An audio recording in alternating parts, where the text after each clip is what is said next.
कि जब आपके लिए कोई एक रास्ता बंद हो जाता है, इसका मतलब लाइफ आपके लिए दूसरा बेहतर रास्ता खोल के तैयार रहती है। मैंने बहुत लंबी प्रिपरेशन नहीं की थी, हार्डली मुझे याद है मैंने शायद 1-1.5 महीने ही पढ़ा था। मुझे 3 बार डीजीपी डेस्क मिली।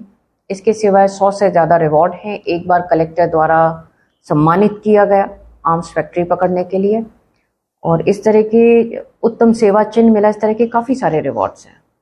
तो आपने जो सब्जेक्ट्स होते हैं उनके रिगार्डिंग आपकी क्या स्ट्रेटेजी रही? Hello everyone, this is RJ Mohit, welcome to my YouTube channel. अभी हमारे साथ है police officer. Please tell me that I can't, that I won't, that I fail, that I'll never make it out, yeah.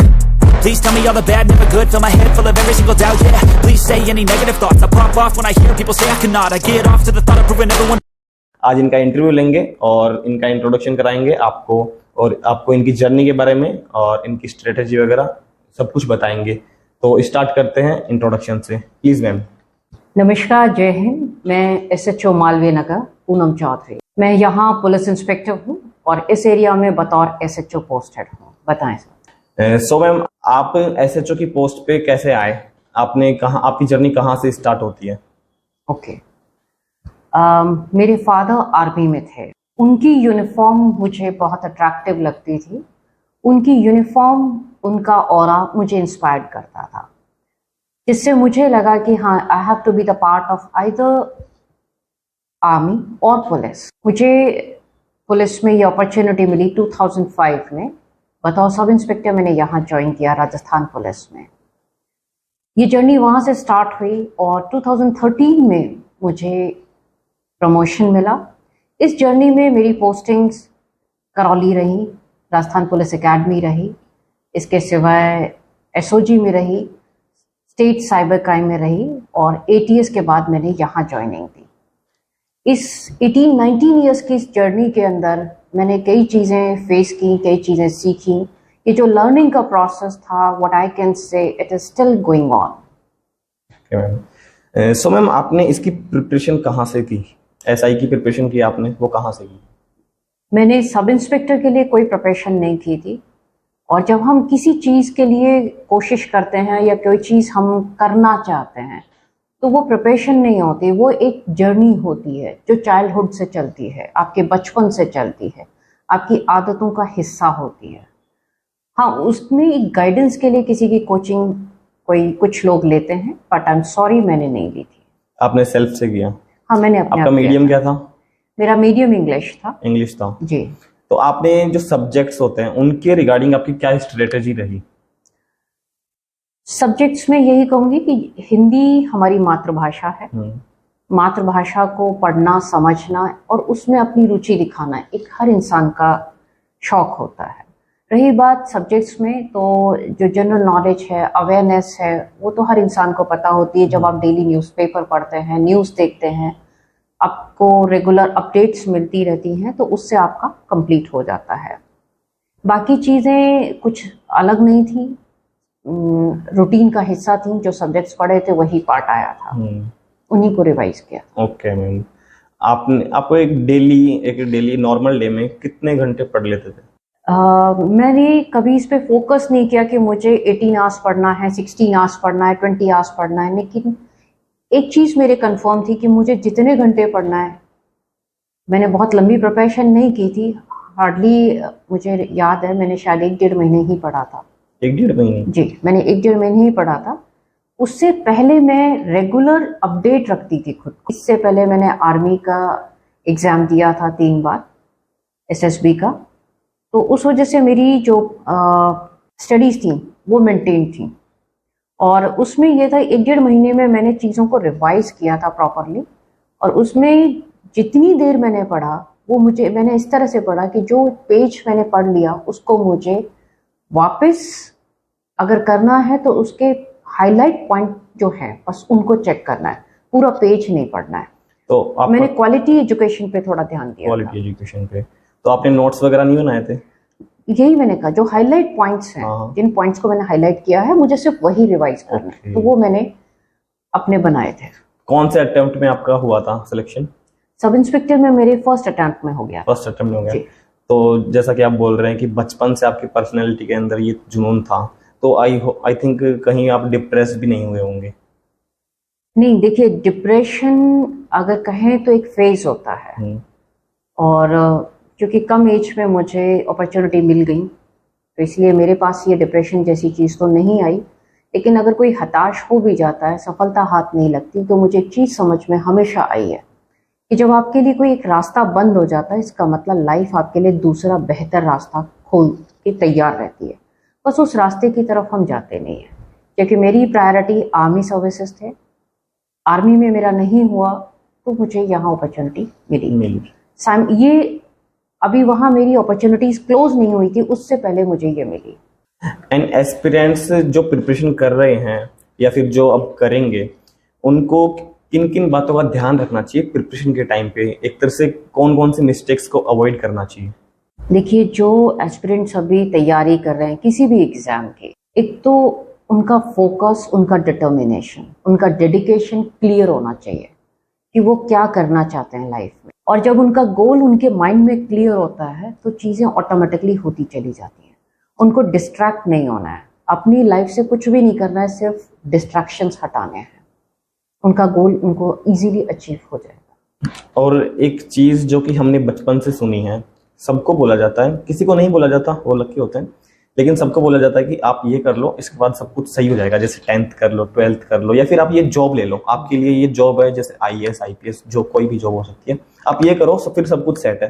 तो उससे पहले क्या सब कुछ सेट नहीं है? देखिए, ये बच्चों को एनकरेज करने के लिए पेरेंट्स कहते हैं कि थोड़ा सा प्रेशर है, सिर्फ 10th है, थोड़ा सा प्रेशर है 12th है, थोड़ा सा प्रेशर है जॉब है, थोड़ा सा प्रेशर है शादी है, उसके बाद सब सेटल हो जाएगा। एक्चुअली ये प्रेशर नहीं होते और ये थोड़ा सा नहीं होता, ये लाइफ के वो ऑब्स्टिकल्स होते हैं जो एक के बाद एक आते हैं, और अगले ऑब्स्टिकल तक जाने के लिए आपको फर्स्ट को क्लियर करना पड़ता है। तो ये लाइफ में बिल्कुल उसी तरीके से आते हैं जैसे दिन और रात, फेजेस होते हैं। जैसे हमें जीवन में दिन भी चाहिए, रात भी चाहिए, उसी तरीके से थोड़ी कठिनाइयाँ भी चाहिए, थोड़े अचीवमेंट भी चाहिए। तो ये सब कुछ सेट तो पहले से ही होता है, पर जब हम कभी घबराने लगते हैं तो हमारे फ्रेंड्स, हमारे फैमिली मेम्बर्स, हमारे पेरेंट्स, हमारे रिलेटिव्स हमें थोड़ा समझाने के लिए इस तरह की बातें करते हैं। और मैम, इस बीच कहीं अगर कोई फेल हो जाता है या फेलियर को फेस करता है, तो वहाँ पे उस चीज़ से कैसे डील करा जाए? देखिए, फेल जब हम हो जाते हैं, इसका मतलब एक ही चीज़ होती है, थोड़ी तैयारी और ज़रूरी थी। वो लास्ट अटेम्प्ट नहीं होता। लाइफ मिली है, मैं फिर कहूँगी, अगर हम कहीं किसी चीज़ में फेल हो रहे हैं तो इट मीन्स इससे बेटर अपॉर्चुनिटी हमारा वेट कर रही है, बस हमें दोबारा दुगनी ताकत से खुद को लगाना है। ओके। एंड मैम, आज के टाइम पे आपका डेली रूटीन क्या होता है एज ए SHO इंस्पेक्टर? मेरा डेली रूटीन होता है ऑलमोस्ट 6:30 मैं जागती हूँ। 6:30 के बाद मैं थोड़ी अपनी फैमिली रिस्पॉन्सिबिलिटीज़ को देखती हूँ, करीबन 8 बजे के बाद। 8 बजे के बाद मैं अपना तैयार होती हूँ। 9 o'clock मैं घर छोड़ देती हूँ। 9 से मैं जब थाने पहुँच जाती हूँ, उसके बाद रात को करीबन 11:30 या 12 मैं अपने घर लौटती हूँ।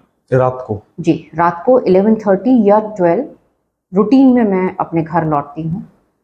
और ड्यूरिंग द डे जब मैं थाने में होती हूँ तो जो एक रूटीन प्रोसीजर है, परिवादियों को सुनना, उनके ग्रीवेंसेस का रिड्रेसल करना, अपने इन्वेस्टिगेटिंग ऑफिसर्स के साथ केस को डिस्कस करना, नाकाबंदी करना, पेट्रोलिंग करना, ये एक रूटीन प्रोसीजर है। तो मैम, कहीं आपको ऐसा थोड़ी फील होता है कि ये पुलिस की जॉब कितनी टफ है? आप जो भी काम कर रहे हैं, अगर उससे आप अटैच्ड हैं तो फिर आपको टफ नहीं लगता, क्योंकि हर इजी चीज़ के लिए हर इंसान नहीं बना हो। एंड मैम, आपकी इस जर्नी में अभी तक आपके कितने प्रमोशंस हो चुके हैं? देखिए, ये हमारे जो प्रमोशंस होते हैं ये गवर्नमेंट प्रोसीजर के अकॉर्डिंग होते हैं। तो 2005 में मुझे बतौर सब इंस्पेक्टर यहाँ आने का मौका मिला और 2013 में मेरा प्रमोशन हुआ था बतौर inspector. Now I am expecting my next promotion. And आपकी क्या क्या रेस्पॉन्सिबिलिटीज है एज ए इंस्पेक्टर? देखिए, रिस्पॉन्सिबिलिटीज़ में तो सभी कुछ आ जाता है। जो मेरा एरिया है इस टाइम पर जहाँ मैं पोस्टेड हूँ, वहाँ पे लॉ एंड ऑर्डर मेंटेन करना, वहाँ पे लोगों की, आम जन की सुरक्षा, उनकी। और सबसे बड़ी जो मेरी प्रायोरिटी है वो प्रायोरिटी है कि एक आम जन जब रात को सोए तो सुबह सुकून से उठे, जब वो सुबह घर से निकले तो शाम को सुकून से घर लौट जाए, और पीछे जो उसकी फैमिली छूट गई है, वो घर में है या बच्चे स्कूल गए हैं, तो वो कंफर्टेबल वे में अपने घर लौट पाए। अगर मुझे लगता है मैं इतना कर पाती हूँ तो मुझे लगता है कि शायद मैं सही कर पा रही हूँ। आपकी इस जर्नी में आपने कोई ऐसा केस सॉल्व किया है जिसको याद करके आपको ऐसा लगता हो कि हाँ ये केस हमारी टीम ने सॉल्व किया है और आपको प्राउड फील होता हो? हाँ, ऐसे कई केसेस हैं मेरे पास। इनमें से 2 केस मैं आपके साथ शेयर करना चाहूँगी। एक केस था जिसके सिलसिले में करीबन 1,65,00,000 का हम जबलपुर गए थे, मध्य प्रदेश। मैं और मेरे साथ 2 कांस्टेबल्स थे। हमने वहाँ के एसएचओ से स्टाफ मांगा कि हमें रात को रेड डालनी है, प्लीज़ आप हमें स्टाफ दे दें। तो वहाँ के एसएचओ थे, उन्होंने जब ये सुना कि एक फ़ीमेल इंस्पेक्टर आई हैं तो उनको लगा कि एक फ़ीमेल रात में मेरी एरिया में क्या रेड डालेंगी और क्या मुलजिम ले जाएंगी। खैर, हमने उनसे वापस रिक्वेस्ट करी, तब उन्होंने हमें 4 आदमी का स्टाफ दे दिया। हमने सुबह 4 बजे अपने जो पिन पॉइंटेड जगह थी वहाँ रेड डाली और वहाँ से एक मुलजिम को लिया। उसके ठीक आधे घंटे बाद हमने दूसरी जगह से एक दूसरे मुलजिम को लिया। दोनों का 60 लाख का उन्होंने फ्रॉड किया था। तो जब हम लौट कर आए, पहले एसएचओ ने मिलने से मना कर दिया था, उनके जो कंसर्न अथॉरिटीज़ थी उन्होंने भी मिलने से मना कर दिया था।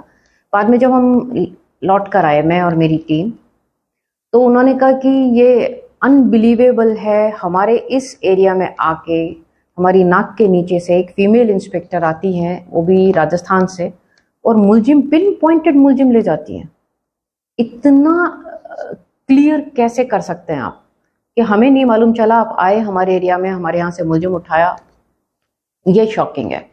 तो बोले मेरी 27 ईयर्स की सर्विस है, इतनी स्पेशलाइज्ड तरीके से काम मैं भी नहीं कर पाया। तो that was a proud moment कि हम अपना मुलजिम लेके आए थे। वो इजी नहीं था, हमारा घेराव हो गया था, थाने का घेराव हो गया था, और जो मुलजिम थे उनके बैकग्राउंड में काफ़ी मर्डर और उनकी वारदात काफ़ी बड़ी थी, पर हम मुलजिम लेकर वापस आए। एक इंसिडेंट ये था। दूसरा एक और केस था जिसमें हमने 3 देशों के 3 मुलजिम को उठाया एक साथ। उस टाइम पे जब हम यहाँ से गए, मुंबई गए, तो हमारे पहुँचने के बाद जब हमें लगा कि आज रात हम रेड डालेंगे, उसी टाइम 8 बजे लॉकडाउन लग गया। तो हम जो गए थे बिना गाड़ी के गए थे, और मेरे साथ मेरे 5 कांस्टेबल्स थे। लेकिन जब रात को लॉकडाउन लग गया तो हमारे पास लौटने का कोई साधन नहीं था। यहाँ के स्टाफ ने और अथॉरिटीज़ ने हमें कहा कि जो भी गाड़ी मिलती है आप वापस आ जाइए। हमें लगा ये देश छोड़ देंगे, अब आ ही गए हैं तो लॉकडाउन तो लग ही चुका है, थोड़ी देर और रुक जाते हैं, खाली हाथ नहीं जाएंगे। जब हमने मुंबई पुलिस से इस मामले में अपनी स्ट्रैटेजी शेयर की तो उन्होंने कहा कि नहीं, ये सेफ नहीं है, आप लोग फंस चुके हो, आप लोग निकल जाओ यहाँ से, क्योंकि लॉकडाउन लगा हुआ है, आपको कोई व्हीकल नहीं मिलेगा, कोई ट्रांसपोर्टेशन नहीं मिलेगा, कहीं टिकट्स नहीं मिल रही हैं, और कोविड इतनी बुरी तरीके से फैला हुआ है। हमें लगा बात उनकी लाजमी थी, लेकिन हम जिस काम से गए थे, हम जो गवर्नमेंट का रिसोर्सेज यूज़ कर रहे थे, उन सबको वेस्ट करने का भी हमें कोई हक नहीं था। लौटना तो था, सिर्फ एक रात की बात थी। हमने प्लान किया कि ठीक है लौटेंगे, लेकिन बिना मुलजिम के नहीं लौटेंगे। हम पर्टिकुलर प्लेस पे गए। हमने 15 अलग अलग देश के जो अफ्रीकन पीपल थे उनको उसमें उठाया, उन्हें उठा के थाने तक हम लेकर आए, और उसके बाद उनको हम जयपुर तक भी लेकर आए। तो that was very difficult thing at that time, because Covid है, एक नेचुरल कैलामिटी भी है, और साथ में आपके रिसोर्सेज नहीं हैं, आपके पीछे कोई बैकअप नहीं है। और उसके बाद नाइजीरियंस को जब उनके ऊपर रेड डाली जाती है, 1 या 2 नाइजीरियंस के ऊपर रेड डाली जाती है, काफ़ी कॉम्प्लिकेटेड होती है। एक नॉर्मल इंडियन मुलजिम को उठाना और एक नाइजीरियन को उठाना, दीज आर 2 डिफरेंट थिंग्स। क्योंकि एक नाइजीरियन को अपने कब्जे में करने के लिए 7 से 8 आदमी लगते हैं, तो उनका जो फिजिकल स्टेमिना होता है वो बहुत स्ट्रांग होता है। पर हम 15 को लेकर आए थे, तो that was a really big achievement. हमें डीसीपी जो वहाँ के थे उस टाइम पे मुंबई, तो उन्होंने काफ़ी अप्रिशिएट किया कि उन्होंने कहा ये रिमार्केबल है कि आप एक साथ 15 कैसे ला सकते हो, पर हम लेकर आए थे। तो आपकी इस जर्नी में फिर आपकी कुछ अचीवमेंट्स भी हुई होगी? यस। तो आप इस जर्नी में मेरे साथ अच्छा हुआ है, क्योंकि मुझे शायद टीम, मेरे अथॉरिटीज, मेरे सीनियर्स सब अच्छे मिलते गए। और मेरे पेरेंट्स एक चीज कहते थे, हम जैसे होते हैं दुनिया हमें वैसी मिलती चली जाती है। इसमें अच्छा यह है कि मुझे 2 बार यूनियन होम मिनिस्टर मेडल मिला, एक बार for the training as a trainer और दूसरी बार मिला इन्वेस्टिगेशन के लिए। मुझे 3 बार डीजीपी डेस्क मिली। इसके सिवाय 100 से ज़्यादा रिवॉर्ड हैं। एक बार कलेक्टर द्वारा सम्मानित किया गया आर्म्स फैक्ट्री पकड़ने के लिए, और इस तरह के उत्तम सेवा चिन्ह मिला। इस तरह के काफ़ी सारे रिवॉर्ड्स हैं। ओके मैम जी। एंड आपकी हॉबीज क्या क्या हैं? मेरी हॉबीज, मुझे शूटिंग पसंद। शूटिंग मीन्स फायरिंग पसंद। फायरिंग मुझे जब मौका मिलता है मैं करती हूँ। तो ये पहले से है या अभी? नहीं, पहले से है। ये पहले से है। इससे पहले मैं एनसीसी में थी तो तब भी मेरा ये शौक था। दूसरा, मुझे लॉन्ग ड्राइविंग पसंद है। बाइक या फिर? नहीं, बाइक नहीं, 4 व्हीलर। तीसरा, मुझे कुकिंग बहुत पसंद है। Whenever I get a chance कि आई हैव किड्स, तो मैं फैमिली के लिए बनाना या खुद के शौक के लिए बनाना। तो आपकी फेवरेट डिश क्या है बनाने के लिए? फेवरेट जैसा कुछ नहीं है, लेकिन हाँ जो फैमिली को पसंद है, मैं वो जो इंडियन फूड होना चाहिए, नॉट कॉन्टिनेंटल, इंडियन फूड होना चाहिए, and I have a specialization in that. और इसके सिवाय टेक्निकल थिंग्स, जो जैसे हम साइबर कहते हैं, that is my specialization. Cyber में मुझे नॉर्थ में भी, पूरे नॉर्थ जोन में कई बार रिवॉर्ड मिला है, और साइबर क्राइम डील करना वो मेरा स्पेशलाइजेशन रहा है, और वो मेरा शौक भी रहा है। वो मेरा शौक है मेन तरीके से ये कह सकते हैं। इसके सिवाय swimming, that is also my hobby. Okay. And ma'am, अब जो एस्पिरेंट्स जयपुर में पढ़ने आते हैं या फिर जो दिल्ली जा रहे हैं, आप उनके लिए कोई मैसेज देना चाहेंगे उनको? जी, आप दिल्ली में पढ़ें या जयपुर में पढ़ें या आप किसी और सिटी में जाएं, अपना डेडिकेशन, अपना गोल अपने साथ है। सबकी उम्मीदें नहीं, अपनी उम्मीदें कायम रखें। अपना गोल बना लें कि मुझे कहाँ तक जाना है। हर गोल का कहीं ना कहीं एक स्टॉपेज होता है, और हर गोल की एक शुरुआत होती है।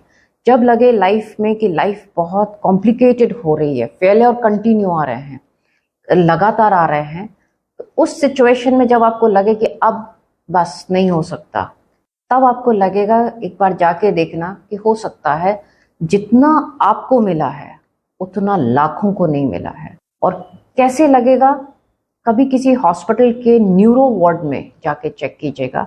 जिंदगी और मौत से जब लोग संघर्ष कर रहे होते हैं, तब आपको एहसास होगा कि आपके पास जो कुछ है वो कम नहीं है। Okay ma'am, thank you so much. Welcome. आपने अपना कीमती समय हमको दिया। सो आई होप आपको इस इंटरव्यू से बहुत कुछ सीखने को मिला होगा। सो अब हमारा नेक्स्ट वीडियो किसके साथ होना चाहिए आप कमेंट सेक्शन में बता सकते हैं, और अगर आपकी कोई भी क्यूरी या क्वेश्चन होता है तो वो आप भी कमेंट सेक्शन में बता सकते हैं। Thank you so much. मिलते हैं कोई से नई वीडियो में, तब तक के लिए बाय बाय।